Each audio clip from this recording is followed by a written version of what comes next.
Bismillahirrahmanirrahim. Assalamualaikum warahmatullahi wabarakatuh.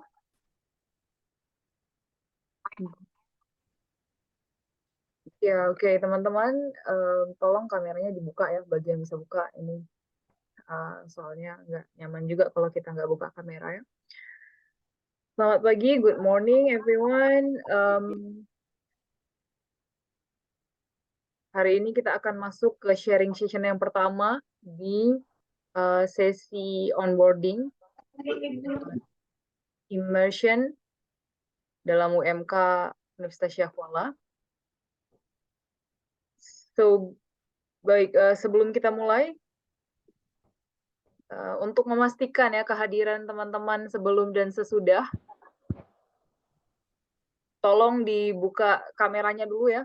Mungkin ada take a photo. Jadi kita mau berfoto dulu sebelum kita mulai. Nanti setelah acara saya foto lagi. Saya akan cross check siapa yang hadir dan hilang di tengah jalan. Boleh teman-teman fasilitator, could you please help us to take the picture?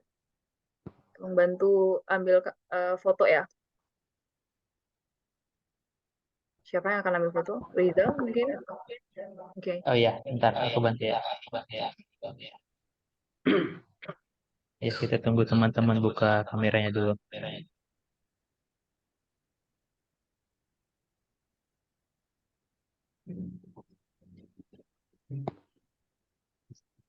Oke, buat teman-teman minta tolong di open cam dulu.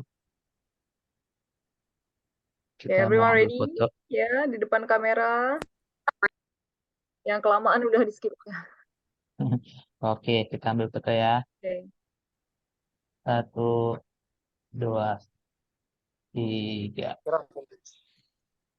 Oke, sekali lagi. Bentar, ada satu halaman di depan. Berikutnya. Kali kemarin material Si pacar. Nyut pacar tadi. Kombo ya. 1, 2, 3. Oke. Sip, dah. Oke. Udah done? Dan Udah ya? Oke. Terima kasih. Selamat pagi teman-teman. Kita hari ini akan masuk sharing session ya. Sharing sessionnya begitu. Terima kasih. Selesai langsung tutup kamera semua ya. Oke. So hari ini kita akan ada sharing session ya dengan pemateri kita, asisten profesor Esguerra dari I'm just gonna Batanga State University di engineering. I'm gonna tell them the short bio of yours. Jadi beliau ini selesaikan S1 dan S2-nya di Computer Science Department di Batanga State University dan sudah menjadi profesor di Computer Science Program di bawah College of Informatics and Computing Science sejak tahun 2010. Sejak tahun 2016 sampai dengan 2020 adalah program koordinator dari Computer Science Program. Ya, ada banyak sekali kegiatan-kegiatan beliau. Yang paling notable adalah di tahun 2014 beliau itu didesain sebagai atau diassign ya, diberikan amanah untuk menjadi special assignment ya di Center for Entrepreneurship dan Innovation. Sangat cocok ya dengan apa yang kita lakukan sekarang. Jadi fokusnya di entrepreneurship juga innovation. Yang inovasinya itu beliau lakukan banyak sekali. Yang pertama adalah inkubator, bisnis inkubator, teknologi bisnis inkubator tahun 2016 sampai 2014. Kemudian kita orang juga kemarin ya ada. Oke, kemudian juga mendirikan South Luzon Entrepreneurship Hub 2018 sampai 2020 dan kemudian mengimplementasikan knowledge innovation technology di Entrepreneurship Development Program 2019 sampai dengan 2021. Nah, dari 2021 seperti yang teman-teman lihat mungkin di dalam poster, beliau telah diberikan amanah untuk menjadi kepala dari Center for Entrepreneurship dan Innovation ya.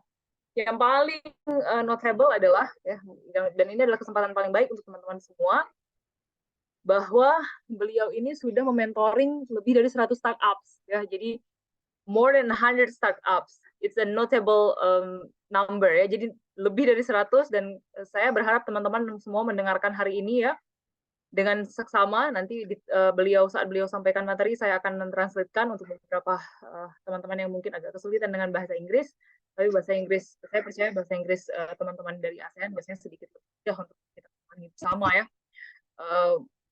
I'm gonna translate in the middle of his speech, and then I hope many of you will ask ya, banyak-banyak bertanya. Pertanyaannya boleh disampaikan secara langsung dalam bahasa Indonesia, dalam bahasa Inggris, either way. Nanti saya bantu translate juga. Kemudian boleh juga di kolom chat ya. I'm gonna read it for you. Kemudian yang paling penting adalah hari ini kita akan punya door prize for 3 people. 2 untuk yang terbaik ya. Jadi itu juga akan kita berikan hadiah, which is rarely happen.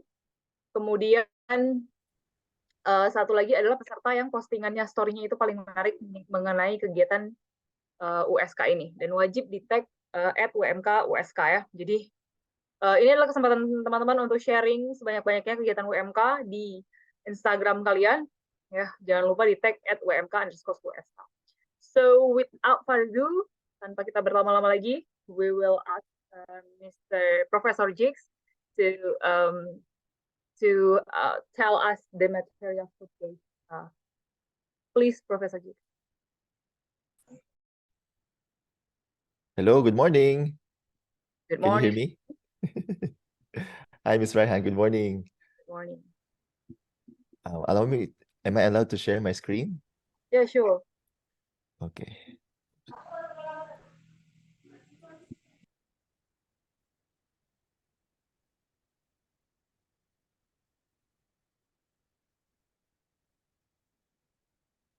Can you now see the presentation? Yes, very clear. All right. For a moment.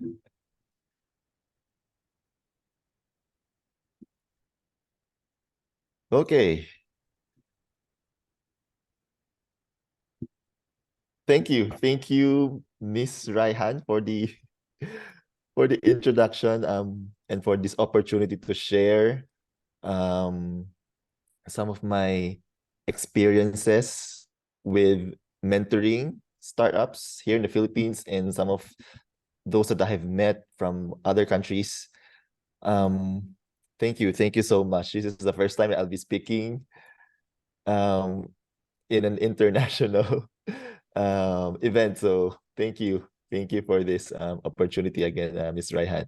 And I would like to greet our students, and I think there are also faculty members here, right, Ms. Raihan? Yes, there are also faculty members. Selamat pagi, Indonesia.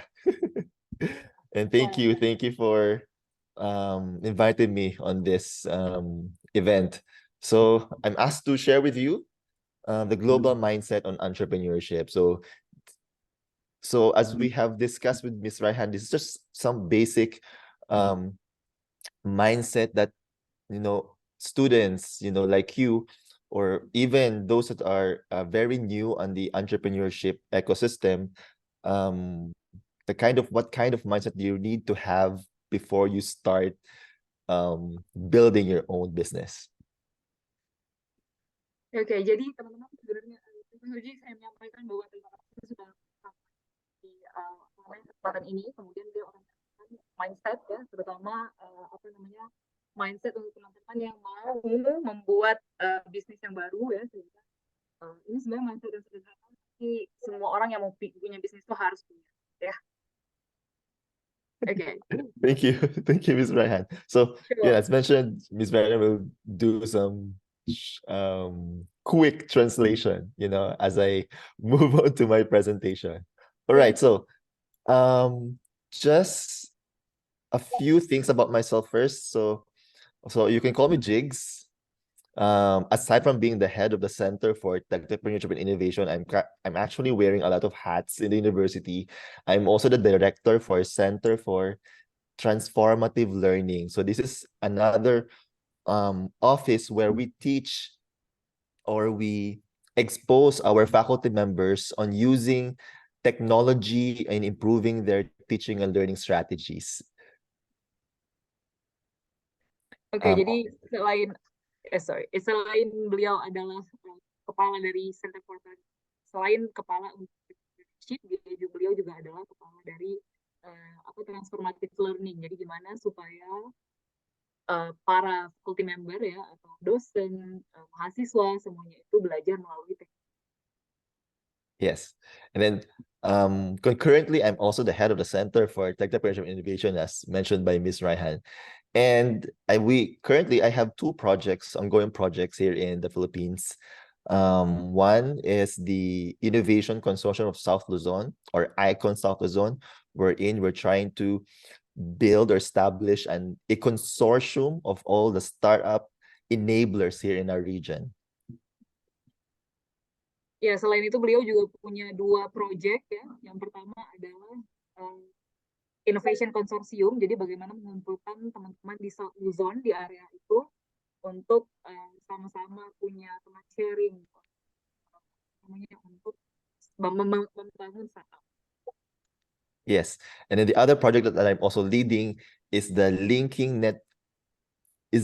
innovation networks for competitiveness in Calabar Zone. So it's another project with the Department of Trade and Industry on how we can innovate the micro, small, medium enterprises here in the Philippines. Ya, jadi yang terakhir juga beliau adalah project leader ya, Linking Innovation Networks, yang target utamanya adalah micro, kemudian kecil dan menengah. Jadi UMKM lah kalau di kita ya, UMKM. Jadi beliau itu mengumpulkan teman-teman di UMKM. Okay. Yes.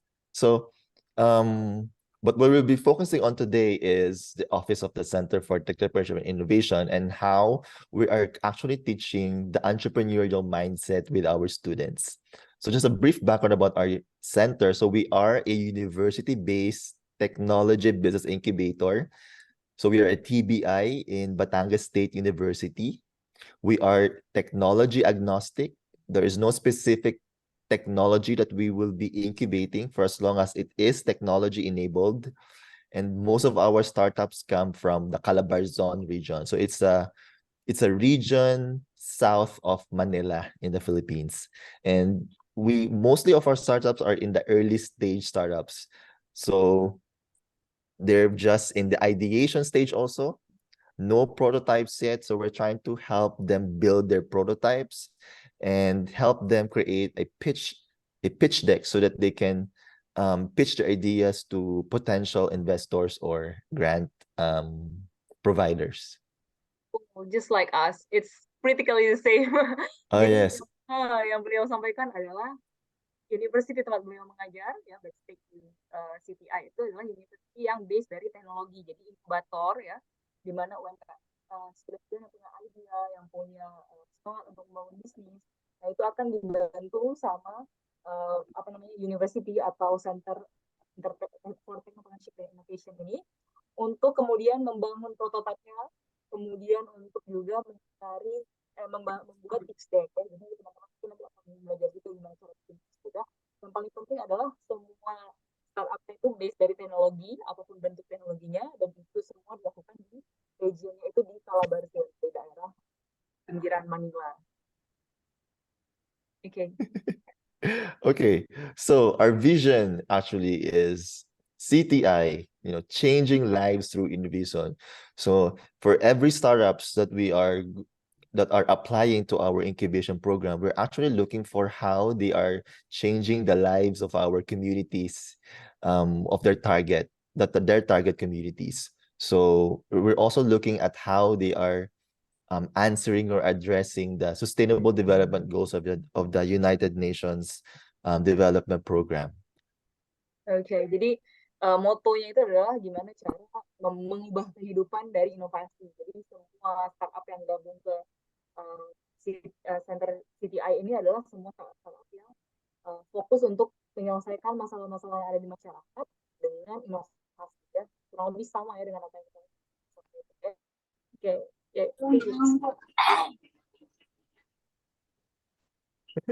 Okay, so these are our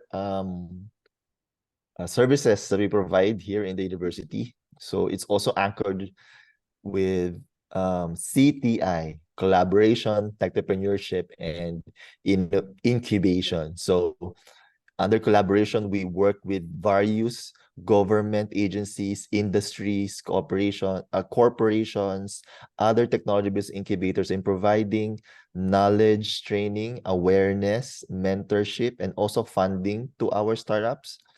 Under the technopreneurship pillar, we have institutionalized the offering of the technology entrepreneurship in all science, technology, and engineering programs in the university. So we cater to around 1 to 2,000 students every year. And we are the ones who are training the faculty members who will be facilitating this technopreneurship course. And of course, the very core of our services is the incubation program, where we provide a tailored mentorship program with the startups who have been admitted to our incubation program. We help them with the business development, legal services. We also provide access to seed funding so that they can develop their prototypes or their minimum viable products. And we also help them access other grants outside the university. Oke, jadi yang beliau sampaikan adalah tiga hal utama atau concern utama dari adanya TPI ini adalah yang pertama kolaborasi ya, mereka sudah berkolaborasi dengan agensi ya, industri termasuk pabrik-pabrik, perusahaan, NGO ya, dan banyak hal lagi. Dan kemudian di situ kolaborasi tersebut. Selanjutnya Entrepreneurship adalah gimana caranya supaya mata kuliah Entrepreneurship itu semuanya punya goals yang sama, sehingga para dosen, para pengajar itu semuanya diberikan satu kalau kita istilahnya FPS yang sama, sehingga goalsnya juga sama. Yang paling penting adalah inkubasinya ya, seperti yang banyak dilakukan juga di inkubator-inkubator yang di Indonesia ya, di USK juga ada.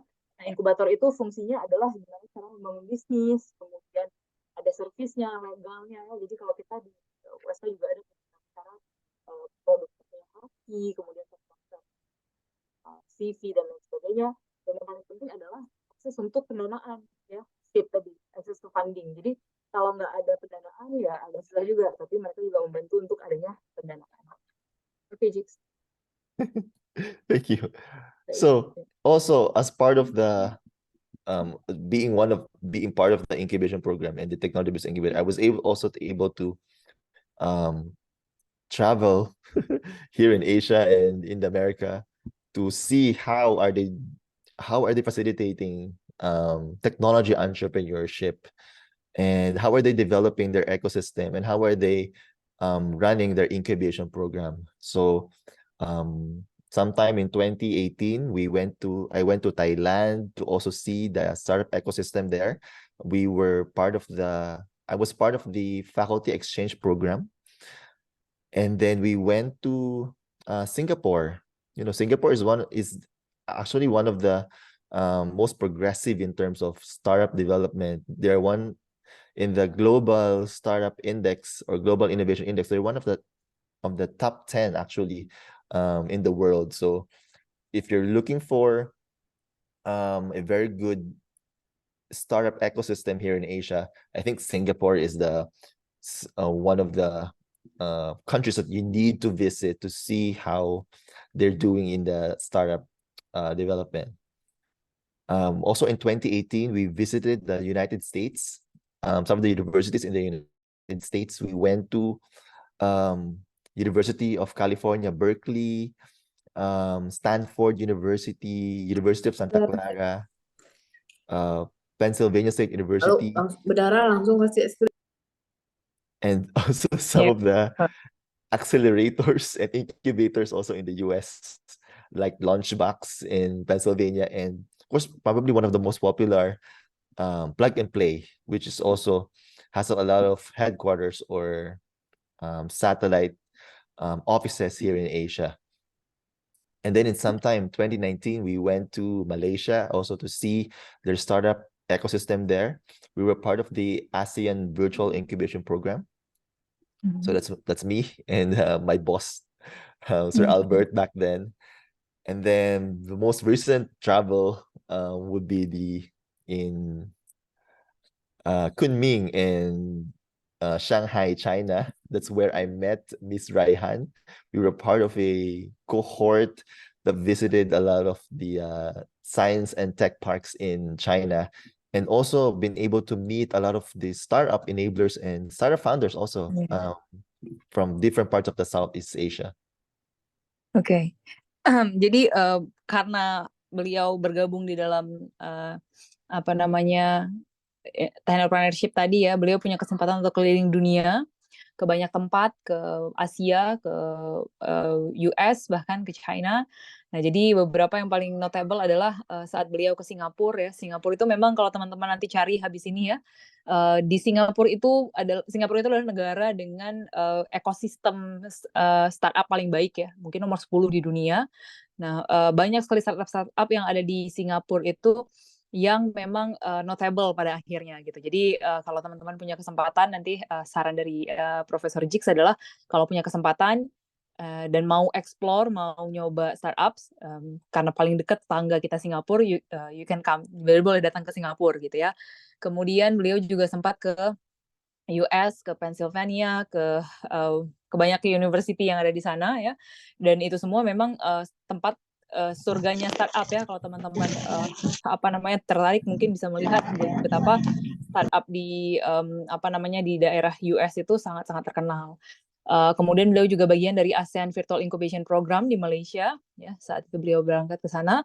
Dan yang paling terakhir adalah pada saat di Kunming dan Shanghai di China kemarin, dan juga itu adalah kesempatan saya bertemu dengan beliau dan kemudian akhirnya mengajak beliau untuk menjadi pemateri pada hari ini ya. Jadi di Shanghai dan China juga kita bertemu dengan banyak incubation center, startups, teknologi park ya, dan banyak juga founder-founder dan apa istilahnya ya, stakeholder startup lainnya gitu.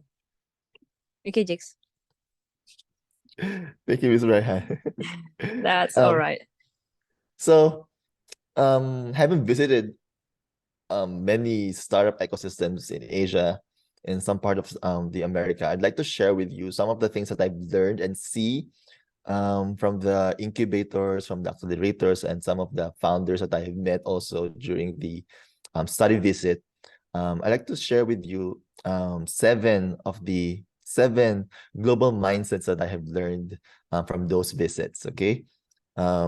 I hope that after this session, you'll be able to apply some of those mindsets to your businesses, or if you will be building your own business. I believe you are currently enrolled, right, in an entrepreneurship program. Yes, they are. Okay, all right. So I'm really hoping that I can impart something new to your program as well. So Sure. Oke, jadi beliau akan menyampaikan ya 7 setelah beliau berkeliling dunia tadi ya, ada 7 hal yang paling penting yang perlu teman-teman punya kalau mau punya startup, dan akan beliau sampaikan hari ini. Okay, you may start, Jigs. all right. So the very first mindset that I would like to share with you is actually came from a very famous philosopher. So from Socrates, is to know thyself. Do you really know who you are and how you would like to change, or how would you like to help your communities? So this is one thing that I would like our students to first know before they enter anything into business. Okay, so is to know what are your strengths, what are your weaknesses, what kinds of talents do you have that you can put into the table when you are partnering with someone or doing business. Oke, jadi yang paling pertama adalah ini datang dari filosofers ya, Socrates apa sih? Socrates ya. Yang beliau bilang adalah know thyself. Jadi gimana cara teman-teman mengerti diri sendiri gitu ya. Jadi Profesor Jigs juga berharap kepada studennya, mahasiswanya, yang paling penting adalah before you start everything, sebelum mulai apapun, kamu harus tahu dulu diri kamu siapa, kelebihanmu apa, kekuranganmu apa yang mau kamu apa yang mau kamu rubah dari komunitas kamu, apa yang mau kamu lakukan, itu kamu harus tahu duluan. Yes. Okay. So I would like to ask our participants here. So there we are 90 here in the Zoom meeting. I would like to I would like to ask the students if who among you already know what they would who among you already have plans after graduation, like you already know what will gonna happen. Oke, ya jadi beliau ingin tanya di antara kalian semua, mungkin boleh raise hand aja ya, siapa aja di antara kalian yang tahu setelah lulus ini mau ngapain, atau punya planning yang jelas setelah kelulusan kalian. Boleh raise hand aja di feature ini teman-teman di reactions ya, yang udah punya planning, yang udah mikir nanti kalau udah lulus tuh saya mau melakukan ini. Tuh. Yeah, Boleh? so raise your hand if you already know what you want to do after graduation. Raise your hand. Oke, one, Firda doang nih dari 90 mahasiswa. All right. Just one or two, three. Okay. Four, yeah. okay. So yeah, I think most of our students still don't know what is gonna happen after graduation. Yeah. So I'd like to let you know that that's all right. Okay? It's okay. It's okay if you do not know what you want or what you need to do after graduation, because most of the startup or successful startup founders actually didn't actually know that they will be startup founders when they were studying in college. So it's okay that you don't know yet, things will happen to you. You will still, what your dreams during college will still be changed or will still change after graduation. Your perspective about the world, the perspective about yourself probably will also change as you work in the industry. Ya, oke. Jadi Profesor Jik sampaikan bahwa teman-teman yang mungkin belum tahu mau ngapain ya, itu juga nggak apa-apa. Yang udah tahu, bagus, that's very good. Tapi yang belum tahu, it's okay, karena banyak juga startup founders yang bahkan dia bermulai startupnya setelah dia lulus. Karena setelah lulus, kalian akan punya pandangan yang berbeda terhadap dunia, punya pandangan yang berbeda terhadap apa itu goals yang kalian butuhkan, tujuan dan maksud kalian untuk ada di dunia ini apa, gitu ya, itu masih mungkin berganti di masa-masa setelah kalian lulus. Jadi jangan khawatir. Thank you, Ms. Rehan. Yeah. Another question that I'd like to ask our participants. Okay. Who among you came from a family who has a business? Okay. For example, Nah, your pertanyaan parents. selanjutnya ya. Boleh raise hand siapa di antara kalian yang keluarganya punya bisnis? Your parents, your siblings, who has a Okay. business. Raise your hand. Raise your hand ya kalau keluarganya punya bisnis. Orang tua boleh, abang, kakak boleh. 2, 3, 4, 5. It's actually many. Yeah. 6. Oh. Okay. Maybe they start to, actually. All right. 8 of them. All right. Ya, ada 8 ya. All right. Very nice. We have plenty of students that came from a business family. Business family, yes. So that's okay.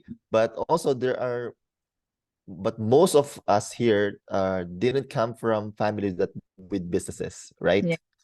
And that's also okay, because most of the startup founders who are first in their family are mostly like 50% of the successful startups are the first in their family. So it's okay if you didn't come from a family of business, that's actually okay. You will again maybe after graduation or after meeting some other colleagues in the industry, you may realize that this is something probably that you would want to pursue in the future, building a startup. So if you didn't come from a family of business, that's totally fine. Ya, oke. Jadi Profesor Jik sampaikan bahwa banyak sih dari teman-teman yang datang dari keluarga yang punya bisnis, tapi lebih banyak lagi yang nggak punya bisnis. Dan itu hal yang biasa saja gitu ya. Oke, that's okay, so totally alright ya. Karena lebih dari 50% startup owner atau CEO sekarang itu datang dari keluarga yang nggak punya bisnis juga gitu. Jadi teman-teman jangan berkecil hati kalau misalnya kadang kan ada tuh yang bilang, aku nggak datang dari keluarga yang punya bisnis kayak gitu ya. Nanti aku nggak mungkin sukses, nggak gitu. Jadi nggak masalah, dan mungkin aja nanti setelah kalian lulus ketemu banyak orang terutama yang bergerak di bidang ini, itu akan membuka pikiran kalian bahwa oh ternyata saya mau bekerja di startup atau mau membangun startup gitu. Yes, thank you. Now the next mindset I would like to share with you is the two mindsets that were coined by Dr. Carol Dweck.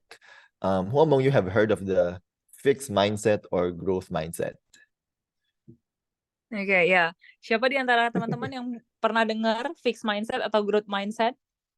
Boleh angkat tangannya, raise hand. Udah pernah dengar aja, nggak perlu tahu sih. Fixed mindset. Two raise growth hand. mindset. 3, 4. That's quite surprising because there's so little.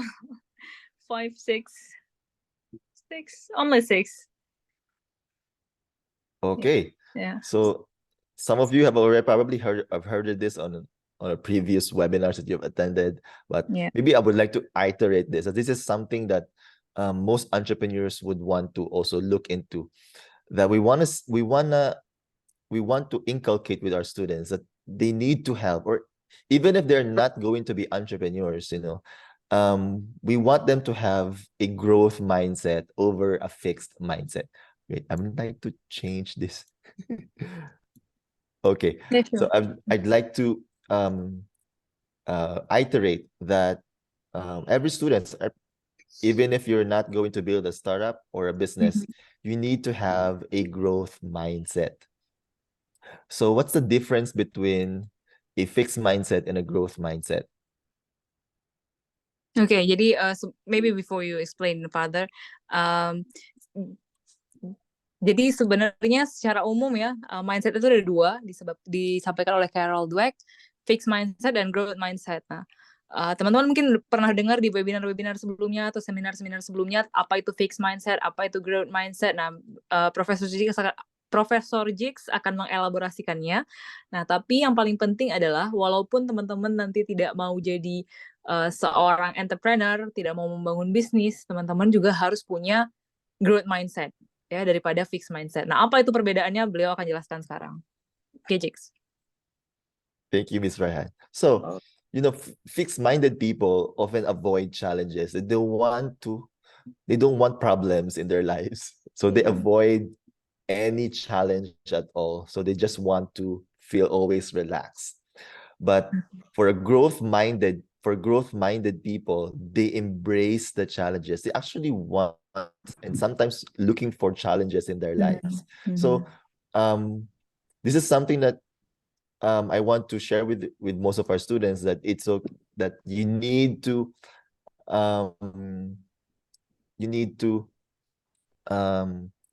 do not be afraid of any challenges that would come to you while you're studying, or maybe when you're actually working in the industry, or while you are doing your business.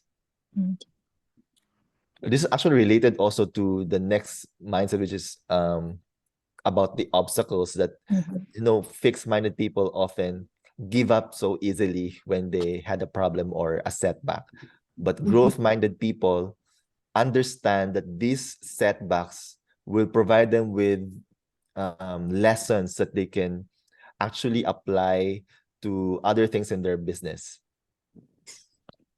Oke, jadi beliau sampaikan bahwa kalau fixed mindset people biasanya mereka akan menghindari adanya challenge ya atau adanya masalah-masalah, problem-problem itu mereka akan menghindarinya. Sementara yang growth mindset itu akan justru kadang-kadang mencari challenge itu, kadang-kadang mencari apa nih tantangannya gitu ya. Karena dan itu sangat berhubungan juga dengan ciri kedua. Itu kalau misalnya fixed mindset biasanya dia itu menghindari adanya halangan-halangan ya atau obstacle-obstacle sehingga dia seringnya gampang menyerah gitu. Nah, sementara kalau orang yang growth mindset, dia itu tahu bahwa ketika punya problem, kita menghadapi dia, kadang-kadang kan ada feedback buruk, ada feedback baik, semuanya itu adalah berfungsi untuk untuk diri kita sendiri gitu. Jadi nggak perlu khawatir terhadap problem dan terhadap masalah-masalah yang muncul baik di itu akademik, di lingkungan kerja atau bahkan saat teman-teman membangun bisnis. Yes, I'm actually nodding. It's a sip. I understand. Okay, Okay. yeah. Okay, so to continue, fixed-minded people, they see effort as fruitless or worse. Sometimes when they get into a problem or when they get into a very small setbacks, they actually don't want to continue anymore. So, and they do not see any pursuing this more worthwhile. So they don't want to continue anymore if they see any problems. But for growth-minded people, they see effort as the path to mastery. And the reason why growth-minded people are always, improving is that because regardless if it is our basic or something that's very difficult to do, they will still pursue it. And even if are a lot of problems, they would want to continue doing it because they want to improve. And another thing that growth-minded people are very good at is that they learn from a lot of criticisms. When you're doing a business, or actually even though you're not doing any business, you will hear a lot of criticisms, right? Yeah. And so you just have to learn from those criticisms. Some might be useful to you, some might not be useful to you. So make sure that you know how to filter the useful feedback, the useful negative feedback, and always find lessons and inspiration from the success of others. Do not be intimidated if you see some other people of the same age doing good or great or be very successful, and you haven't still achieved those success yet. So please do not be demotivated, but be inspired by what they have achieved. And soon, if you're going to continue doing what you love to do, maybe you will also achieve what they have achieved so far. Oke, ya jadi sedikit tadi sambungannya adalah kalau teman-teman yang punya fixed mindset biasanya melihat usaha-usaha yang dikeluarkan itu adalah sebagai sesuatu yang sia-sia, nggak ada fungsinya, untuk apa, kayak gitu kan. Tapi teman-teman yang punya growth mindset itu dia akan melihat bahwa setiap usaha yang teman-teman lakuin itu nggak ada yang sia-sia. Semuanya akan jadi sesuatu, itu adalah jalan untuk membawa teman-teman menjadi seorang yang skillful, yang master di bidangnya. Kemudian kalau melihat kritik ya, orang yang fixed mindset itu melihat kritik adalah sebagai sesuatu yang menjatuhkan, yang sangat-sangat negatif ya. Kritik itu tapi kadang-kadang ada sebagian yang berguna untuk kita, sebagian lagi nggak berguna untuk kita, dan itu semuanya hal yang biasa saja sebenarnya.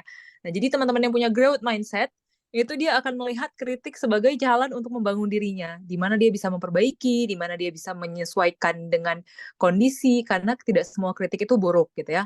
Kemudian yang paling terakhir adalah ketika melihat teman-teman yang lain sukses, teman-teman yang punya fixed mindset itu akan merasa bahwa temanku udah nyampe situ, dia tidak merasa aduh kayaknya aku nggak akan mungkin nih sampai ke situ juga gitu kan. Kemudian jadi takut gitu ya. Tapi teman-teman yang punya growth mindset melihat itu sebagai ih hebat dia bisa seperti itu. Mungkin aku jadi motivasi ya untuk jadi seperti itu. Jadi kita juga melihat kesuksesan teman-teman itu jangan khawatir karena suatu saat kalau kita tetap melakukan apa yang kita suka, tetap kita ngelakuin apa yang kita passion di situ, kita akan sampai di titik yang sama juga dengan dia nantinya gitu. Alright. Thank you. Thank you, Thank Miss Ray. So, what the second mindset I would like to share with you is that you need to be used to being rejected. So who among you has experienced being rejected? Rejected. Oke. Ya, jadi yang selanjutnya itu adalah terbiasa dengan penolakan ya. Jadi beliau bertanya, teman-teman sekalian silakan raise hand. Siapa di antara kalian yang pernah menerima penolakan dalam bentuk apapun? I'm pretty sure most of you Yeah, I'm pretty sure at some so. point, yes, at some Even point myself, then yeah. have been rejected. Okay, 8, 9, 10. The most so far, 11. Yes, 13. Okay. Yeah, I think That's good. most of them. You Yeah, have experienced being rejected because you will experience more True. rejection when you're doing your business or you're building your business. So in our university, most of our students are in science, technology, engineering. They do not have any business courses in their curriculum. So we've added this entrepreneurship class so that they will have an entrepreneurial mindset. And one of the very first activities that we do so that they can experience, and change the mindset is to do a rejection therapy. Okay. The rejection therapy simply ask them to do to group themselves into three, mostly three, and then they would need to think of any silly requests that you need to ask to a stranger. So for example, they went into a Starbucks coffee shop, and then they lined up to the cashier or to the Starbucks coffee, and they will, for example, a silly request would be the person next to you will ask them to buy you a coffee. Okay. And you need to convince them to buy you a coffee. And you will be amazed about their stories of what kind of silly requests that they have requested from total strangers. And they've actually enjoyed doing the therapy because they were actually doing good with convincing people to do this silly requests. Okay. Yeah, all right. You want to explain the next one or? Maybe after your translation. Okay.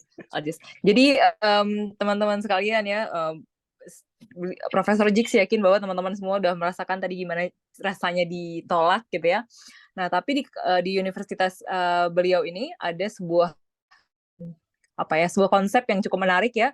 Itu adalah terapi session. Jadi bagaimana kita membiasakan diri dengan penolakan, karena seperti dari Profesor Jix bilang, sekarang kalian udah menerima banyak penolakan, siap-siaplah nanti setelah kalian punya bisnis, kalian akan menerima lebih banyak lagi penolakan ya. Itu adalah hal yang biasa. Jadi kalau sekarang ditolaknya mungkin rate-nya 1-10 itu cuma 3, tapi di bisnis bisa sampai 10 gitu ya. Nah, jadi yang dilakukan apa? Mereka bikin group people ya, 3 orang. Nah, kemudian 3 orang ini nanti akan punya request yang silly request. Jadi request yang sebenarnya nggak penting banget gitu ya. Seperti misalnya mengantri di coffee shop, kemudian mereka akan minta orang lain di depan antrian mereka untuk belikan mereka kopi. Dan mereka harus berusaha gimana caranya supaya orang tersebut mau gitu. Jadi hal yang menarik yang dilakukan ya dari rejection therapy itu ternyata banyak cerita yang di reject juga gitu. Tapi dengan itu mereka belajar bahwa reject itu adalah hal yang biasa gitu. Alright, Jix. Alright. Okay, so that's a rejection therapy. Actually, our students are really enjoying that therapy. It's a fresh activity that they haven't been done ever since they got into the engineering program. But the only thing that we would want, that we are always asking our students, is because because the rejection therapy is being done outside the university, so we're always asking them to please be careful, do not risk your lives Yeah. during the rejection therapy, and do not risk your dignities during the rejection therapy. Okay, so and then another challenge that we ask our students, especially during the discussion on the business model canvas, is the 10 peso. What's the currency in Indonesia? Rupiah. It's rupiah. For example, 10 rupiah trading challenge. So we ask our students to bring any 2 rupiah worth of item, for example, a ball pen, an eraser, and they need to trade it to something more valuable.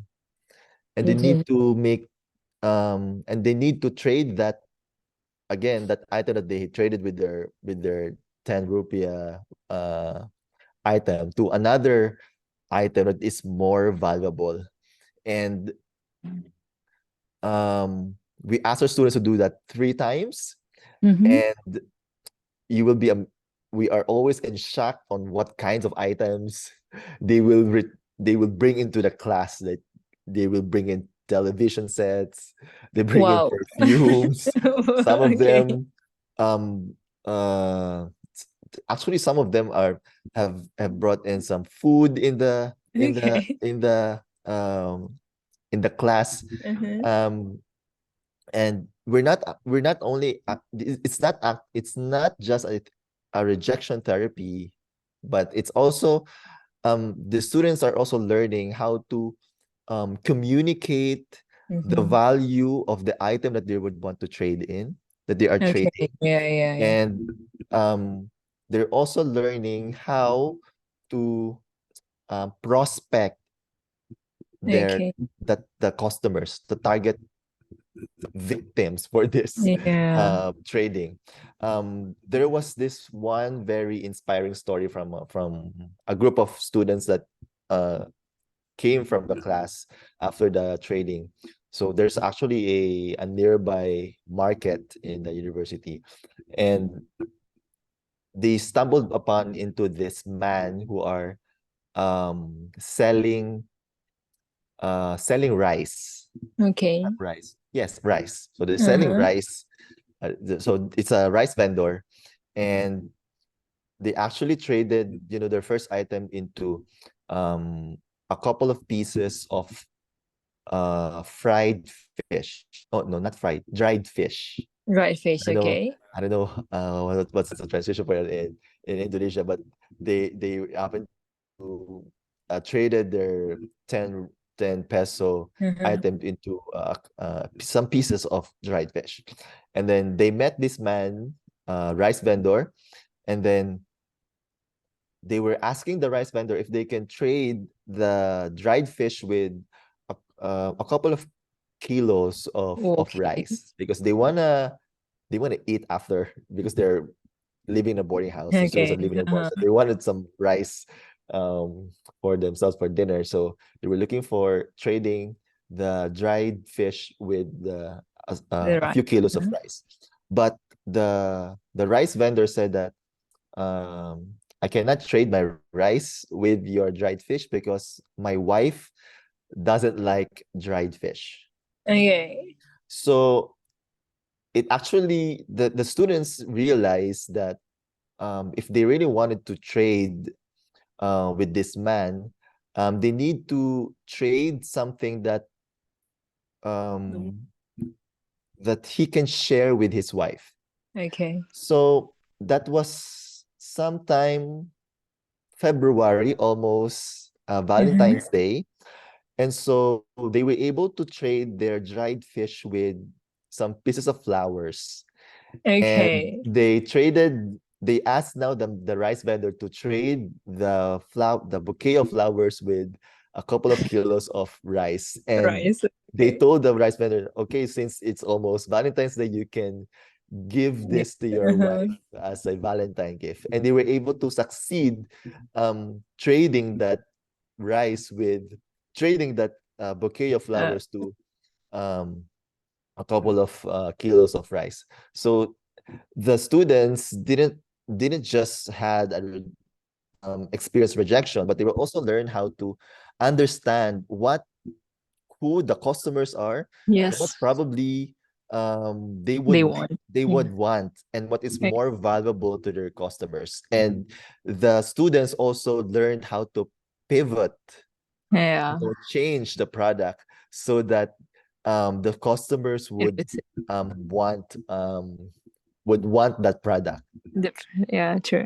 Oke, ya. Jadi ini cerita yang sangat menarik ya. Selain tadi rejection therapy itu adalah untuk gimana teman-teman terbiasa dengan ditolak, juga bagaimana teman-teman berkomunikasi tentang apa yang teman-teman mau tawarkan gitu ya. Nah, termasuk challenge dari 10 peso trading itu ya. Kalau di Indonesia mungkin rupiah ya. Gimana cara teman-teman itu case-nya adalah membawa benda-benda seharga, kalau kita mungkin 10.000 rupiah misalnya gitu ya. Jadi gimana caranya benda-benda yang 10.000 rupiah itu nanti akan di trading ya, sehingga teman-teman bisa dapat produk yang lebih mahal lagi. Nah, itu sebenarnya common konsep di dalam berbisnis ya, bahwa barang yang kita punya gimana caranya bisa dapat keuntungan yang lebih daripada itu gitu kan. Nah, tapi ini bedanya adalah di sistem barter lah kalau kita ya istilahnya ya. Jadi menukar barang dengan barang yang lain. Nah, kemudian ada satu cerita yang menarik. Jadi satu student ya, itu dia pergi ke pasar di dekat kampusnya. Kemudian mereka punya, setelah menukar beberapa kali, mereka punya ikan kering ya. Kalau kita mungkin ikan kering lah ya, atau ikan asin lah mungkin gitu ya. Nah, ikan tersebut mau mereka tukar ke seorang penjual beras ya. Mereka mau tukar jadi beberapa kilo beras karena mereka adalah student yang tinggal di asrama. Nah, saat mereka tawarkan si ikan itu terhadap penjual berasnya bilang nggak bisa karena dia mau ditukar dengan barang yang bisa dia sharing dengan istrinya. Nah, akhirnya student ini mikir kan gimana caranya nih supaya dia nukar barang yang bisa dipakai juga sama istrinya penjual beras itu. Akhirnya karena itu mau dekat Valentine ya, mungkin di sana ada budaya seperti itu. Nah, dia tukarkan ikan tadi dengan satu buket bunga. Nah, jadi mereka kembali lagi ke tempat penjual beras tadi dan bilang bahwa, "Pak, sekarang kami mau tukar ini, ya, kami tukar dengan seikat bunga. Nah, bunga ini bisa Bapak kasih ke istri Bapak karena juga mau dekat Valentine," gitu kan. Nah, akhirnya mereka berhasil menukarkan itu dengan beberapa kilo beras. Nah, pelajarannya adalah bukan cuma mereka berhasil menukarkan barang yang tadinya tidak begitu valuable menjadi barang yang sangat-sangat valuable, mereka juga belajar gimana cara kadang-kadang kita tuh butuh menyesuaikan dengan apa keinginan customer. Dan mereka bisa membaca itu.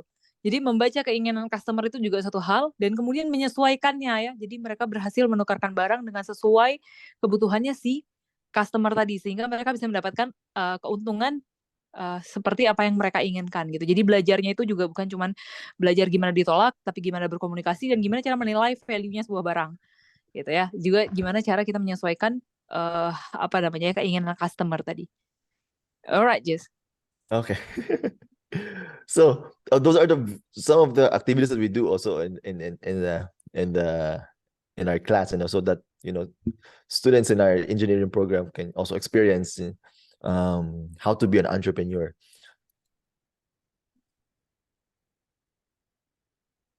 Okay. Third mindset that I would like to share with you is to since you will be doing since you will be building a business, you need to know how to collaborate with different kinds of people. No man is an island, all right? And success cannot be attained by by doing stag or going solo on this journey. So you need other people to join you on this journey. It's not an easy task to do. It's a especially if you're venturing on something that is not yet proven, or the market is not yet established. So you need other people also to help you with building the startup. In the Silicon Valley, in the Silicon Valley, there is what we call the triple H. We have the hacker, triple H, hacker, hustler, and hipster. So the hacker is the person that develops the product or build the product. The hustler is the business lead, so who makes the sales, who makes sales. And we also have the hipster who designs the user experience and user interface of the product. There are also other roles in a startup. For example, we also have the hound. If you're familiar with the dog, hound dog, hound, it's the hound dog is used on hunting, but in the startup context, the hound is the one that does a lot of research for the startup. And we also have the, I don't know if we also, there's also one which we call a hooker. Hooker, okay. Hooker. A hooker is a connector, someone that connects Okay. you or networks you with, for example, with an investor, with a potential partner. So those are additional roles in a startup, but mostly are hacker, hustler, and hipster. When you're building a startup, you need to understand that there is strength in diversity. And if you remember the first mindset, if to know thyself, if you know your strength, you know what you're putting into the table, you need to look for other people who will complement your strength and talent. If you know that you are not good in making sales, for example, you're not really good at pitching, so you need to find someone who is very good at making sales. If you're not good in design, designing user experience and user interface, you need to look for someone who is an expert on that. So you need to understand that you cannot do all those things. Maybe at first or in the early stage you can do that, but as you are building a startup and you're growing your startup, you're growing your business, you have more customers now buy your products, you need more people to help you scale up your business. Oke, ya. Jadi yang ketiga yang paling penting itu juga adalah gimana cara kita membangun tim ya, karena nggak mungkin bisnis itu dibangun sendirian ya. Nggak ada orang yang bisa membangun semuanya sendirian ya. Seperti tadi Profesor Jix bilang, mungkin di awal-awal masih bisa sendiri ya, tapi ketika kita bisnisnya udah tambah besar, tambah banyak customernya, tambah banyak produknya, itu nggak mungkin kita handle sendirian lagi. Nah, ada tiga hal yang paling, tiga tim utama biasanya ada di startup, itu ada hacker yang membangun produknya, kemudian hustler yang menjual produknya ya, berhubungan dengan bisnisnya, kemudian ada hipster. Hipster itu yang mendesainnya ya, yang melihat bagaimana user experience, user interface-nya, dan ada dua lagi tadi hunter yang biasanya dia itu mencari apa ya, research and development lah mungkin ya, jadi melakukan riset tentang produknya, dan kemudian ada hooker yang menghubungkan kita dengan orang yang memberikan funding ke kita gitu. Jadi teman-teman tadi kembali ke yang pertama, harus tahu diri sendiri. Nah, udah tahu saya bisanya pitching misalnya, nah cari teman yang bisanya desain gitu. Jadi kesulitan saya, kekurangannya di desain, berarti cari tim yang pintar desain gitu. Jadi pintar-pintar tahu aja. Okay, Jix. Yes. Thank you, Mr. Ryan. So I'd like to know here in the class, so know thyself, which among these three can you work as? Okay. Yeah, like are you a hacker, are you a hustler, or are you a hipster? So if you're a hacker, you comment a smiley. If you're a hustler, you comment a heart emoji. Or if you're a hipster, you comment a thumbs up in the chat. Oke, jadi teman-teman, Profesor Jix minta teman-teman untuk menilai diri sendiri, teman-teman itu hacker, hustler, atau hipster. Ya, jadi boleh teman-teman komen ya dengan emoji. Kalau hacker itu emojinya smile, kalau hustler itu emojinya love ya atau heart, kemudian hipster emojinya thumbs up. Boleh tolong teman-teman? Let's see. What kind of roles are mostly in this class? So we're seeing hustlers, Then there's one hacker here, Yeah, mostly hustlers. mostly hustlers. Oh, one There's a hipster. hipster. Okay. Finally, a hipster, a hacker, mostly hustlers. Yeah. Okay, so this is very good in a networking session. We mostly mix hackers with hustlers and hipsters. But this is a challenge in the university because most of the students in my class are all engineers. So Okay. they're all hackers actually. Okay. And then most of the hustlers and hipsters are in a different campus. So they need to, Mm. we need to travel, or they need to travel to our university so that they can actually mingle with each other and form a team, form a startup team.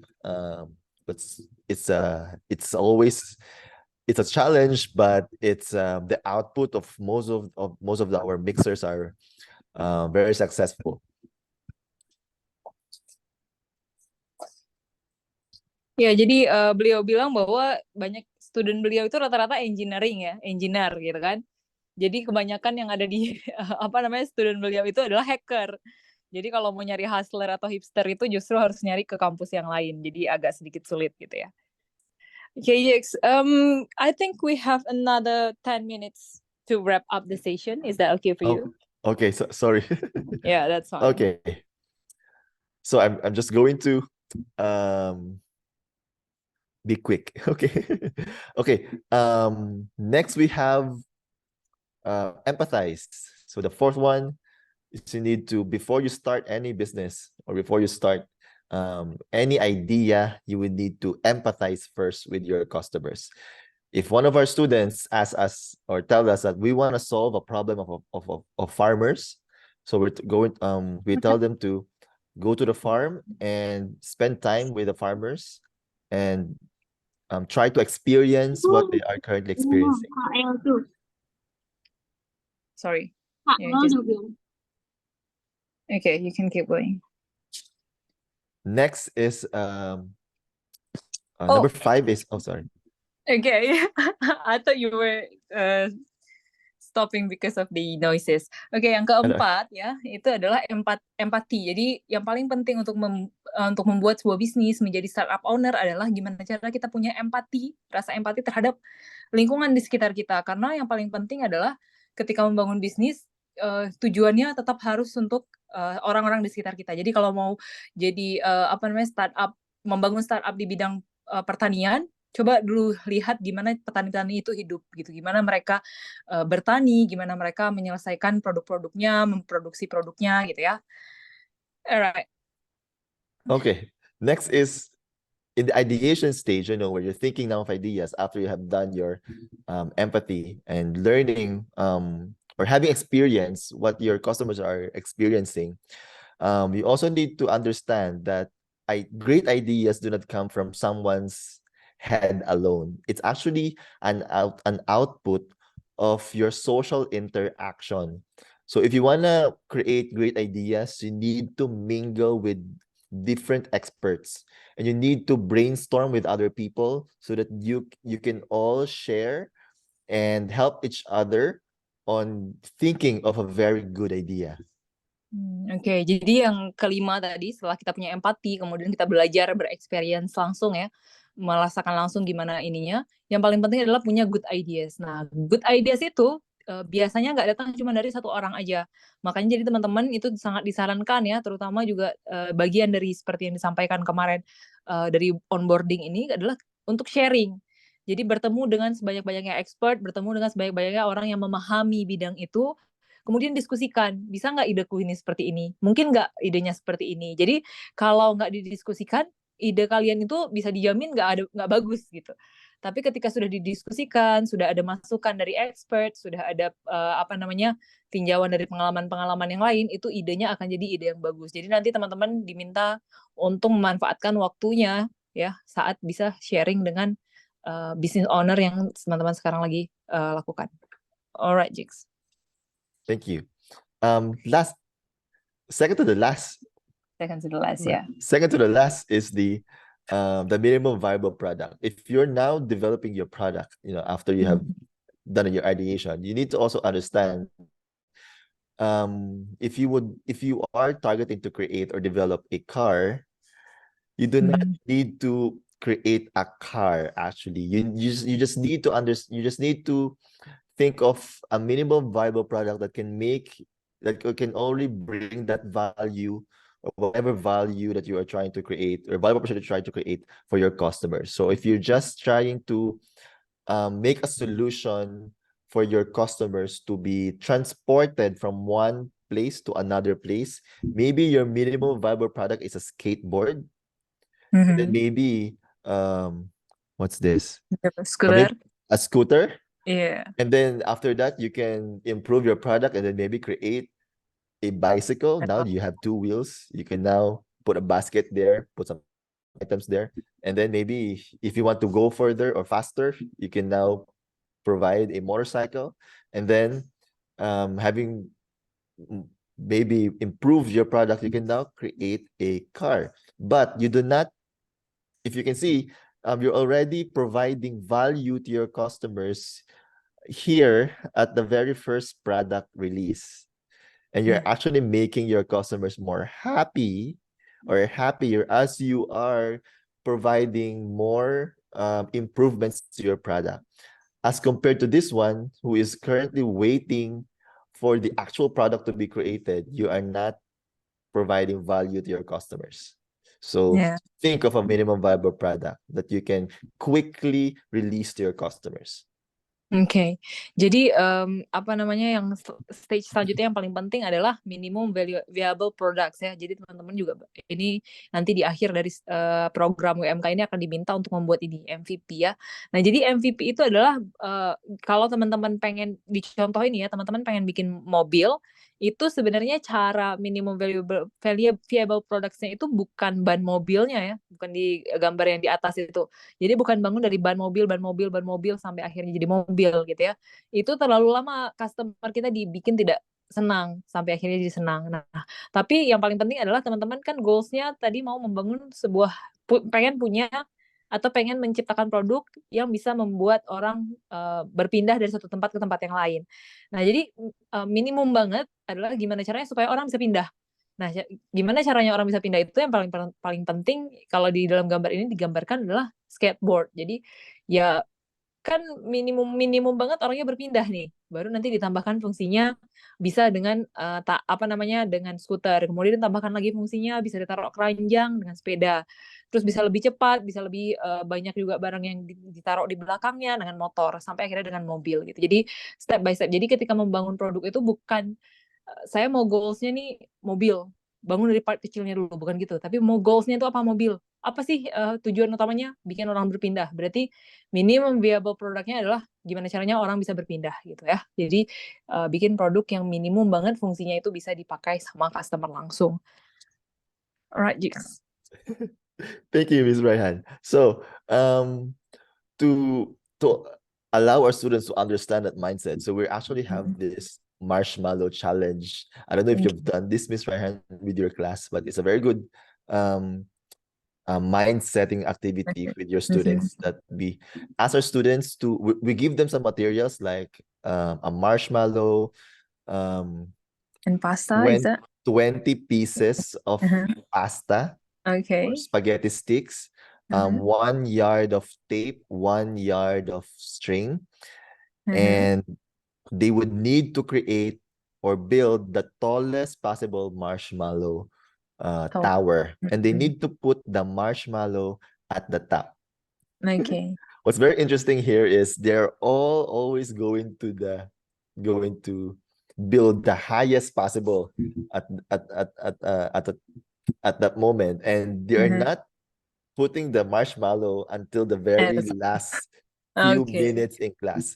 So what we are trying to teach our students here is, number one, don't be scared to try the marshmallow. So even if it's just a very small tower, put the marshmallow on top, and then you build from that tower.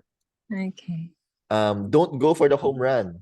Start with 5%. Start small, and then you build, taller, because as you are trying to if you're starting at the short or smaller tower with the marshmallow on top, it's actually easier to adjust Okay. the strength of the tower.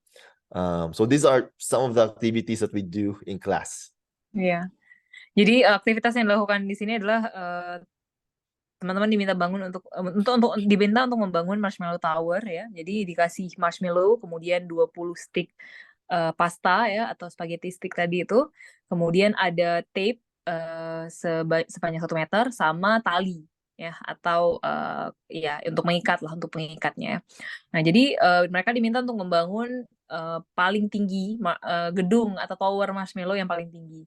Nah, sebagian dari mahasiswa itu seringkali menaruh marshmallow-nya itu di paling akhir waktunya. Jadi bangun dulu towernya, terus akhir baru taruh marshmallow-nya. Tapi sebenarnya lebih bagus kalau dia bangun dulu marshmallow-nya. Jadi pelajarannya adalah yang pertama, jangan khawatir harus langsung taruh marshmallow-nya di awal, bukan di akhir. Kenapa? Karena progres yang 5%, 5%, 5% itu justru jadi lebih baik daripada langsung di akhir gitu kan. Dan yang paling penting adalah ketika kita udah taruh marshmallow itu dari level tower yang paling rendah, itu lebih mudah untuk menyesuaikan dia ketika kita membangun dia lebih tinggi lagi gitu. Okay, Jakes. Okay. Thank you, Ms. Ryan. And then the Okay. very last mindset I would like to share with you is product testing. Always test your product with your customers. I think this is something that most of our entrepreneurs forget to do, especially at the very beginning of the inception or conceptualization of their business. Actually, you do not start testing when you already produce the product. You start testing at the very beginning of the conception of the idea. So if you already have an idea, you already start talking to your customers. Or actually, if you do not have any idea yet, you should also start talking to your customers. So even if you do not have any idea, you already talk to your customers. Most of the startups that have failed forget to engage their customers. So make sure that you engage your customers at the very beginning. Trying to learn what the challenges that they're currently having. If your idea might be useful to them, or if after you have developed the product, will that already solve their problem? So customer validation and product testing is a very core activity when you're building a startup or business. Oke. Ya, yang terakhir, sebelum yang terakhir teman-teman mungkin kalau ada pertanyaan boleh aja dimasukin di dalam kolom chat ya. Nanti bisa saya translatekan, saya tanyakan ke beliau, atau nanti kalau mau langsung raise hand pada saat sesi tanya jawab juga boleh. Oke, the last one yang paling terakhir adalah product testing ya. Jadi itu sangat penting product testing. Jadi jangan sampai teman-teman nggak melakukan product testing itu karena itu sering dilupakan ya. Nah, apa itu product testing? Itu dilakukan ketika produknya belum jadi bahkan. Jadi ketika masih ada idea aja, baru muncul idenya atau baru ada produknya sedikit, nah itu langsung dites. Gimana respon customer terhadap produk kita? Ya, atau bahkan tadi Profesor Jigs juga bilang, kalaupun teman-teman belum punya idenya, langsung aja mulai ngobrol dengan customer kita. Jangan-jangan dengan kita ngobrol tadi kita bisa dapat idea, oh ternyata customer tuh punya problem ini loh, berarti aku bisa bikin produk yang seperti ini. Jadi kita menyesuaikan dengan keinginannya customer. Jadi jangan sampai kita nggak ngomong, misalnya nggak punya komunikasi dengan customer ya. Jadi itu yang paling penting. Startup itu kadang-kadang lupa akan hal itu, tapi yang paling penting adalah lakukan product testing. Alright, Jigs. All right. So thank you so much. Thank you very much for listening to this sharing. So again, the 7 mindset that I've shared with you, number 1 is to know thyself, know who you are, what are your strengths, what are your weaknesses. Are you a fixed-minded or a growth-minded person? So you need to learn how to be a growth-minded person. Third is to collaborate with other people, with diverse people. Fourth, empathize with your customers. Learn experience what they are what they're doing in a daily basis. Fifth, ideas do not come from one person's head only. It's a product of your social interaction and the many experiences and journeys of your other people as well. Six, the minimum viable product. Do not wait for the highest tower. So Yeah. start small, okay? Always start small. Build the minimum viable product. Look for any product that you can already quickly release to your customers and then build from that product. And then lastly, test your products with your customers. Always engage with your customers if you would want to build your startup successfully. Thank you so much. Oke, thank you, Profesor Jix. Jadi untuk wrap up dari semua materi yang hari ini Profesor Jix sampaikan, itu adalah ada 7 mindset yang harus dimiliki oleh para pebisnis ya, calon pebisnis. Itu yang pertama adalah pahami diri kita sendiri ya, mengerti bahwa apa kelebihan dan kekurangan kita, di mana kita mau berbuat dan lain sebagainya. Itu yang pertama. Kemudian yang kedua adalah apa tadi yang kedua? Punya yang growth mindset ya. Jadi jangan punya fixed mindset tapi growth mindset. Jadi teman-teman akan terus berkembang selama teman-teman punya growth mindset. Kemudian yang ketiga adalah pahami di mana role-nya teman-teman. Apakah hacker atau hustler atau apa tadi satu lagi? Hacker, hustler, hipster ya. Hipster ya, ada 3 itu, di antara 3 itu yang mana teman-teman itu pahami diri sendiri dan bangun tim untuk saling melengkapi sehingga 3-tiganya tetap ada di dalam perusahaan atau bisnis atau startup-nya teman-teman. Kemudian yang keempat, empati ya. Jangan lupa tetap punya empati. Yang paling penting adalah bangun bisnis dari empati. Jadi bangun empatinya, kemudian experiencing bagaimana kehidupan mereka sehari-hari gitu ya. Jadi teman-teman juga harus punya itu. Kemudian yang kelima, punya ide bisnis yang baik.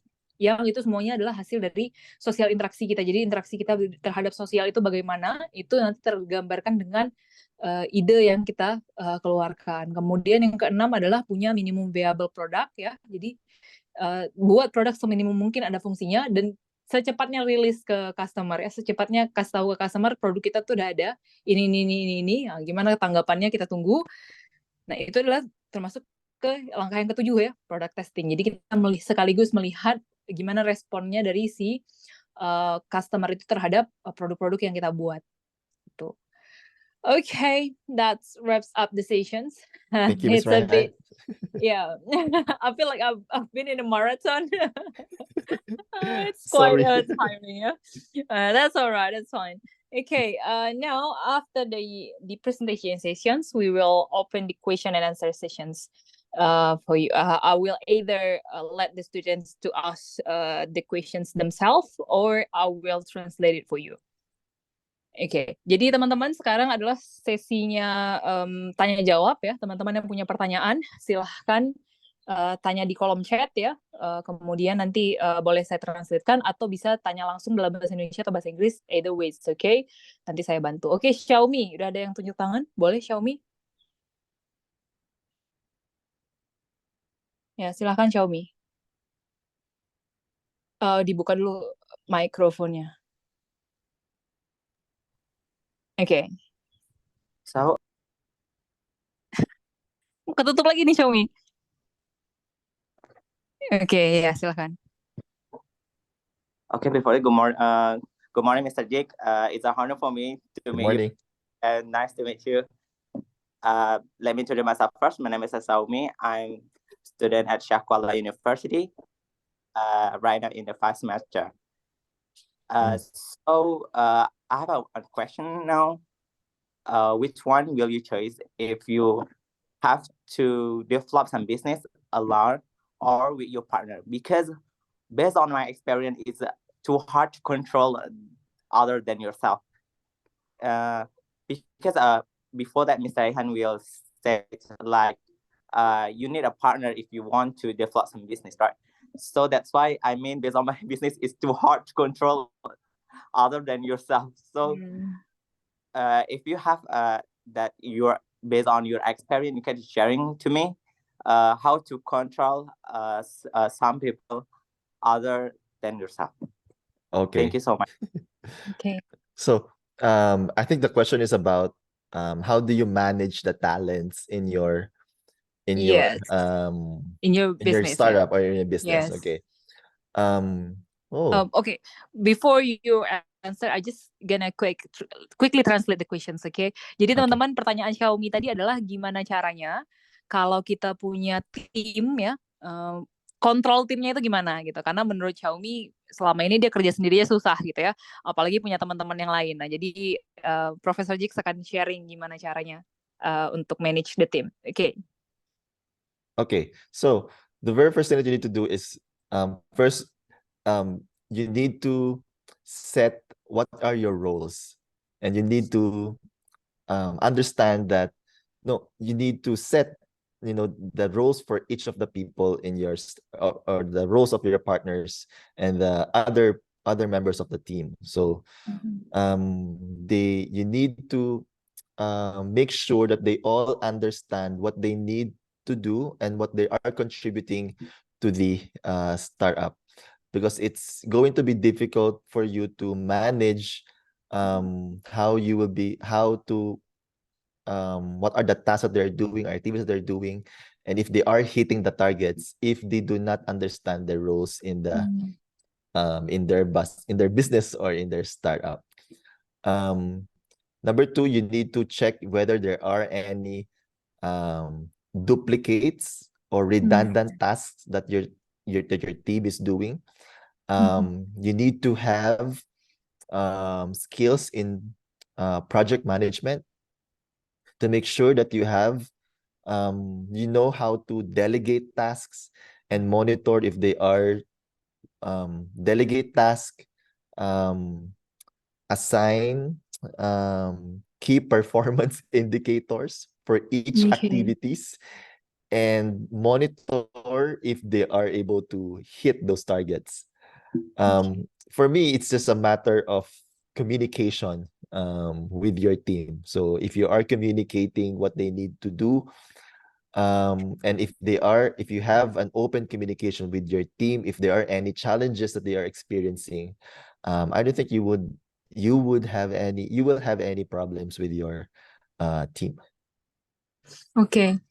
Ya, jadi yang disampaikan Profesor Jix adalah bahwa yang paling pertama teman-teman itu harus menentukan apa tugasnya masing-masing. Jadi setiap orang yang ada di dalam tim itu harus punya tugasnya. Nah, dan itu dikomunikasikan ya, disampaikan bahwa kamu kerjanya adalah ini. Jadi sehingga mereka itu juga ngerti mereka di situ sebagai apa. Kemudian yang kedua, pastikan bahwa tidak ada pekerjaan yang saling tumpang tindih. Artinya adalah saya kerjain A, teman saya kerjain A juga gitu. Nah, itu kan kerjaannya sama tuh, redundan ya, sama dia dikerjakannya tapi oleh dua orang yang berbeda. Nah, itu dihindari. Jadi dicek lagi supaya job desk-nya teman-teman itu sesuai dengan kebutuhan gitu. Nah, kemudian yang paling penting adalah di setiap kegiatan itu harus ada kalau kita istilahnya di dalam ini key performance index ya. Jadi ada tolak ukurnya dia. Oh, di bagian ini mereka dikatakan berhasil kalau sudah menyelesaikan apa-apa. Nah, itu semua harus dijelaskan di awal gitu. Jadi yang paling penting adalah gimana mengkomunikasikan pekerjaan A terhadap si orang tersebut. Okay. Is that clear enough, Xiaomi? Did it answer your question, Xiaomi? Thank you so much for having me. Yeah, okay. Thank you. Thank you very much. Another question maybe from the chat box. I'm gonna translate it for you. So it's from Abdul Koni from Industrial Engineering, Universitas Syah Kuala. He was asking, how can we build a new startup that can compete in international world, and how can we, producing a new trend for our products? Yeah, I think that's the question. Okay. Thank you. Thank you for your question. One thing you need to, if you are thinking of any products that you want to export or bring into the international startup stage, I would suggest that you mingle with people that are in that stage, and then learn from them on how they were able to reach that success. It's also important that it's also a good practice to also network with other people that are already successful. They will provide you with a lot of mentorship and advices in terms of what kinds of ideas that you would want to start as a business. I would suggest that you pick first what industry you would want to target, and then look for any conferences or events that are providing a lot of current updates or trends in that industry, and then learn how they were able to, and learn the different technologies that are currently being used in that industry. So that will provide you with what kinds of ideas or what kind of products that you would want to release, in the future. And then, of course, as part of our mindset is to also talk with your customers. If you will never go wrong with talking with your customers or with your target customers. Oke. Ya, jadi jawabannya adalah yang pertama, kalau memang targetnya adalah dunia internasional, maka kamu juga harus bergaul sama orang-orang yang udah terjun duluan di situ gitu. Tanya sama mereka gimana caranya, apa aja yang mereka lakukan dan lain sebagainya ya. Dan sangat penting ya, menurut saya juga sangat penting kalau misalnya kita sharing dengan orang yang ada di sana, karena yang pasti perbedaan antara punya international international customer sama local customer itu akan sangat berbeda. Nah, makanya kenapa tadi teman-teman diminta juga untuk langsung berbicara dengan customer-nya. Nah, jadi nggak pernah salah tuh. Nggak akan pernah salah kalau teman-teman ngobrol ke customer. Jadi itu salah satu caranya. Kemudian gimana cara cari tahu tren yang baru? Sebenarnya caranya ada banyak ya. Yang paling penting adalah teman-teman harus up to date. Up to date-nya itu di seminar-seminar, berita-berita yang ada. Jadi kita bisa tahu bahwa sebenarnya customer itu butuh apa ya, atau trennya saat ini tuh apa gitu. Jadi jangan kita bermimpi menciptakan tren produk yang baru, tapi kita nggak tahu tren yang sekarang tuh kayak gimana gitu. Jadi be update ya. Okay, I'm gonna let someone who's raised their hand to ask first. Umu Haniktasa, boleh? Silahkan. Baik, terima kasih Ibu. Jadi saya Umu Haniktasa, mahasiswa dari Universitas Jakarta. Oke. Saat ini saya adalah mahasiswa dari bimbingan dan konseling. Jadi yang ingin saya tanyakan itu terkait dengan saya membentuk sebuah baru tahap ideasi bersama kawan-kawan saya itu sebuah aplikasi, yang mana aplikasi itu merupakan sistem dari mawah, kalau bahasa Acehnya mawah untuk ternak, untuk hewan-hewan ternak. Jadi yang menjadi main problem dari kami itu sebenarnya adalah bagaimana sih cara untuk kita bisa terhubung dengan orang-orang yang berpengalaman di bidang peternakan itu, sehingga kita bisa mengerti trust sehingga kita bisa mengambil trust dari mereka itu untuk bergabung bersama kita. Dan juga satu pertanyaan lagi untuk ini tentang seberapa penting seorang mentor bagi para founder startup pemula. Itu aja yang ingin saya tanyakan. Terima kasih. Okay. Terima kasih, Umu. Thank you. So, Jax, the question is, she actually building an application for wait, I'm gonna looking for the words. I don't think I know the exact one. I'm just gonna write it fast.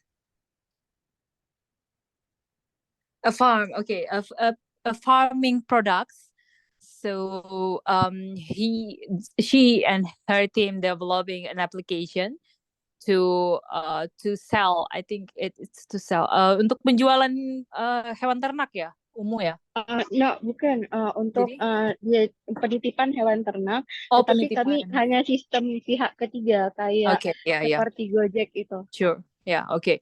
So what she and her teams developing is an applications to actually to offering a service to keep the farming the farming animals, and then yeah, that's basically the idea. So when one farm wants to, so let's say a farm, they need some help, so the application will providing the helps through other third parties. So it's more like a connector to farmers and other services that will help the farm. And then the questions is how to build the trust from the third parties and also the farmer on using their application. And then how to connect with the other similar the other similar startup in that term. And then the second question is how important is it to have a mentor in building the business and startup? Yeah, so there are two questions. All right. Thank you, Ms. Raihan. So I think this is a we call it as a chicken and egg problem. That who are you going to engage first? Are you going to engage first the farmers, or are you going to engage first the service providers? For me, it's you work with them separately, but make sure that you're learning what kind of value they were looking for. What value are you creating for the farmers, and what value are you creating for the service providers? Yeah. Normally, if you are creating a product that will allow the farmers to look for solutions to a specific problem, and then connect them with a service provider, I would recommend that you in the beginning you partner with some of the service providers that are probably not looking for any profit yet, but they're doing it for maybe for humanitarian or for social purposes. For humanitarian, for social and humanitarian purposes. So they're not actually earning something. This is actually part of what it's part of their mandate to do these kinds of services to the other farmers. And then this is how you will be able to engage a lot of farmers to join your platform and look for solutions if they have those kinds of if there are any problems that they encounter. And then if it happens that you now have a lot of farmers using their product, using your application, and using analytics, you were able to learn that there are some service providers, or your farmers are experiencing problems that your solutions cannot be provided by those providers. It's now time to look for other providers and then tell them that, oh, we have a lot of farmers in our platform. These are currently our engaged service providers, but it's not enough. And we're looking for other providers that can, provide solutions to those problems currently experienced by our farmers. So it's also providing or giving these service providers so actually creating a channel for these other providers to service providers to provide those solutions to your customers. And then if the second question, if it's how important it is to have a mentor, very important actually. It's very, very important to have a mentor with your business or startup. Actually, in our incubation program, or in our incubator, we are actually matching mentors with our startups. So we don't just say that, this startup will be mentored by this. So we actually look for how they will get along quickly. So, because we do not want to have any conflict. We do not want our startup founders to have conflicts with our mentors also, and not all is a match for some with some Or startups. startups. For example, there's a startup founder that has a family, for example. So we want to look for a mentor that is also family oriented, because probably what they will experience, their personal experiences with building a startup will be almost the same, and they will be able to share some good advices to those kinds of startup founders. If it's a Gen Z type of founder, we'll go into look for someone who actually understands how Gen Zs are working. Yeah. So that's Yeah. how Gen Zs are behaving. So yeah, we need to match them very carefully, because we want them to succeed. That's the very end goal. We want to succeed and bring their products to their target customer. So yes, a mentor is always very important with your journey building your startup. Oke. Jadi tadi jawabannya ya yang pertama adalah yang paling penting adalah kamu harus bisa menjelaskan terhadap dua customer kamu, kan tadi dua arah ya, ke peternaknya dan juga ke orang-orang yang membantu peternaknya nanti gitu ya. Jadi tapi yang paling pertama adalah service providers dulu yang harus kamu dekati ya, kamu jelaskan. Jadi kan sama kayak Gojek ya, dulu waktu Gojek itu pertama kali bangun, yang didekati siapa? Drivernya. Jadi dia mengestablish dulu ekosistemnya, semua pengendara-pengendara motor itu yang pertama dia himpun, baru ke customer gitu. Jadi ini pun sama, jadi kamu menghimpun dulu semua service providernya ya, semua yang akan membantu jasa-jasa di dalam peternakan tadi, kemudian baru kamu sampaikan atau reach out ke si customer-nya, ke farmer-nya tadi ya, ke para peternaknya. Nah, kemudian kalau misalnya nanti, dan seiring berjalannya waktu, nanti kamu akan lihat tuh bahwa kebutuhan-kebutuhan customer-nya itu apa aja. Nah, itu disesuaikan lagi, dan kalaupun itu tidak bisa dipenuhi dengan service provider yang ada sekarang, ya itu waktunya kamu untuk membuka jalan yang lebih besar lagi, mencari provider-provider yang lain yang lebih bisa memenuhi kebutuhan customer-nya. Ya, jadi kira-kira seperti itu. Nah, kemudian pertanyaan yang kedua, seberapa penting mentor? Sangat-sangat penting mentor ya.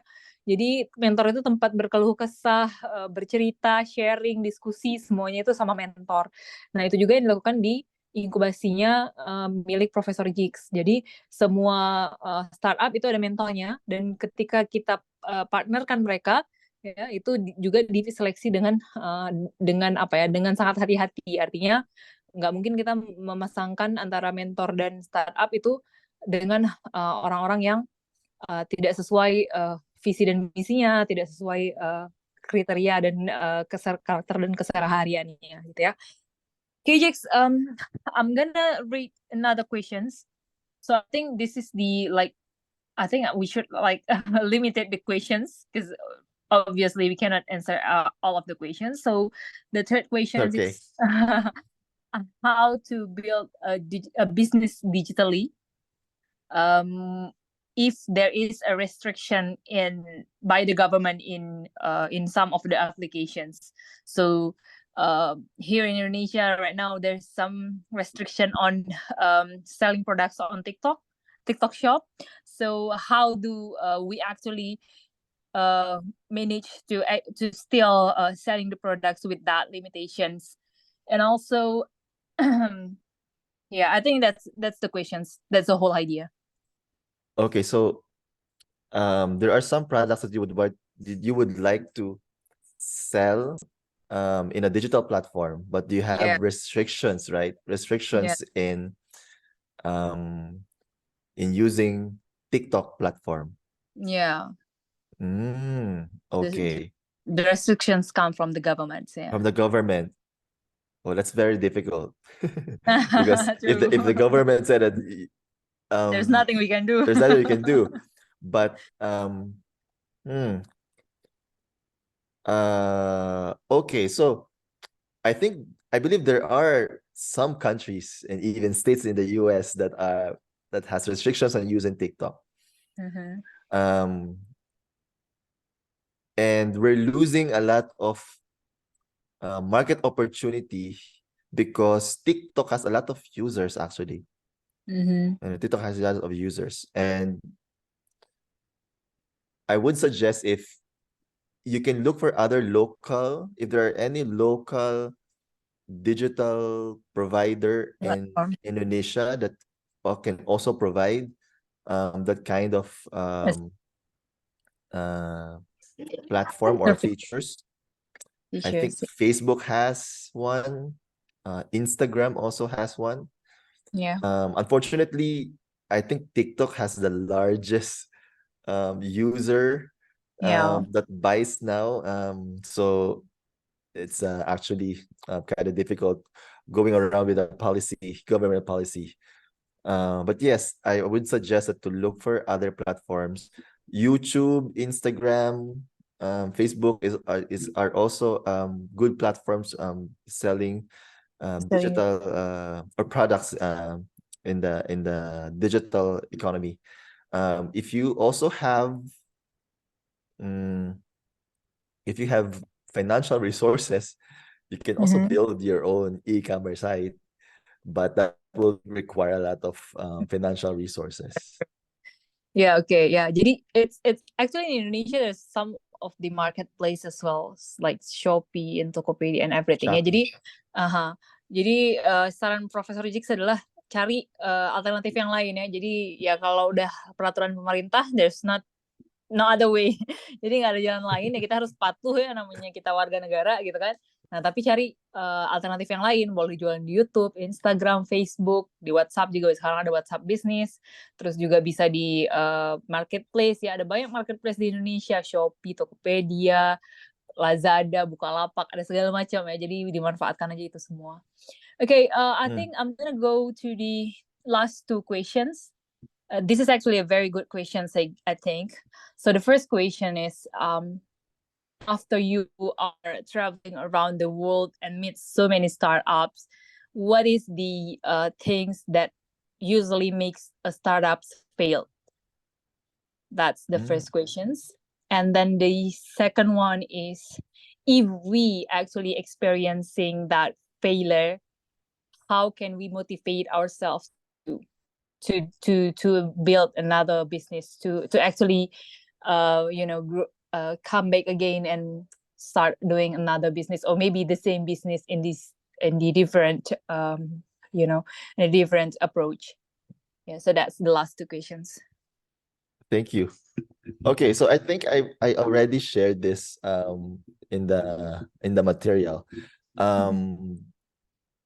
Most of the startups that fail, the very reason why most startups fail is because they forgot to engage their customers at the beginning. All right. So even if you do not have any idea yet, or if you already have an idea, you need to talk to your customers. Failing to do that is your road to failure. So always talk to your customers, always engage with your customers at any stage. Idea, your ideating, or your for example, you're in the empathy stage where you are trying to understand what your customers are experiencing, or you're thinking of an idea, or you're already building a product, or you already have a product that you would want to bring to the market. You would need to engage your customers. Okay. Customers are always right. True. As it's a cliche that we always say, but yes. But we need to also help them understand that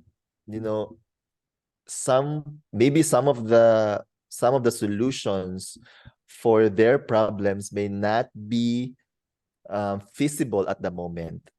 Okay, so we need to create a way so that you can have that relationship with your customers, so that they will be patient with you as you are developing, the product that would ultimately, if not a pain reliever, but ultimately kill the pain that they are currently experiencing. And so if they were able to, experience that failure, I think that's the second question, if they stumbled upon that problem, well, the only solution is to, again, talk to your customers. Okay. That's the only solution that you need to do. Because again, if you're not talking to your customers, you are bound to always fail. Oke, ya. Jadi untuk pertanyaan di kolom chat tadi ya, yang oleh siapa nih? Sorry, dari Suliami ya. Apa yang paling itu gagal? Itu sebenarnya sudah disampaikan tadi sama Profesor Jix di dalam presentasinya. Itu adalah dia gagal untuk engage dengan customer-nya, gagal untuk berinteraksi dengan customer-nya. Jadi pastikan bahwa kalian semua selalu berinteraksi dengan customer di setiap tahapan. Di awal mau bangun idenya, di awal saat berempati terhadap calon customer kita, saat minimum valuable produknya sudah ada, atau bahkan saat produknya sudah jadi, itu jangan pernah berhenti untuk berinteraksi dengan customer, tanya pendapatnya, kasih tahu, maksudnya selalu selalu di follow up gitu, selalu di komunikasikan dengan customer apa kebutuhan dan kekurangannya. Ya, kemudian kalau cara untuk motivasinya gimana? Kembali lagi ke customer, karena tujuan awal kita tadi kan memang untuk memenuhi keinginan customer, untuk menyelamatkan banyak hidup orang gitu ya, yang terlibat di dalam bisnis kita. Nah, jadi gimana cara memotivasi diri kita kembali? Ya dengan kembali lagi ke customer, tanya lagi customer-nya, benar-benar nggak sih customer-nya aku nih butuh ini gitu kan. Selama masih ada customer yang butuh produk saya, service saya, jasa saya, berarti saya masih harus kembali lagi membangun bisnis saya. Kira-kira seperti itu ya. Okay, I think that's gonna wrap up the sessions. What a fruitful sessions ya. Yeah, it's very, very inspiring. Even to me myself, it's very inspiring. Thank you. I'm very glad to have these sessions. And then before we actually, finish these sessions, I would like to ask students to open the cameras and take another photos of the sessions ya. Oke, teman-teman silahkan dibuka kameranya, kita ambil foto sekali lagi ya sebelum kita tutup sesi kita pagi hari ini. Silahkan dibuka kameranya. Bang Rizal boleh minta tolong Bang, atau siapa nih, Kak Novi? Oke, boleh, nggak apa-apa, sebentar. Okay, everyone have a smile, a big smile. Semuanya senyum. Ya, 1, 2, 3. Oke, sekali lagi Kak. Ya, slide selanjutnya. Ada 4 nih kalau di tempat saya nih. 2 slide di tempat saya. Oke. 1, 2, 3. 3. Oke. Oke. Alright, thank you very much. Ya, terima kasih Bang Rizal. Oke, that's gonna wrap up this morning. I would like to thank Professor Jix for his participation in this event, and also thank you for all the students. Terima kasih. Terima kasih.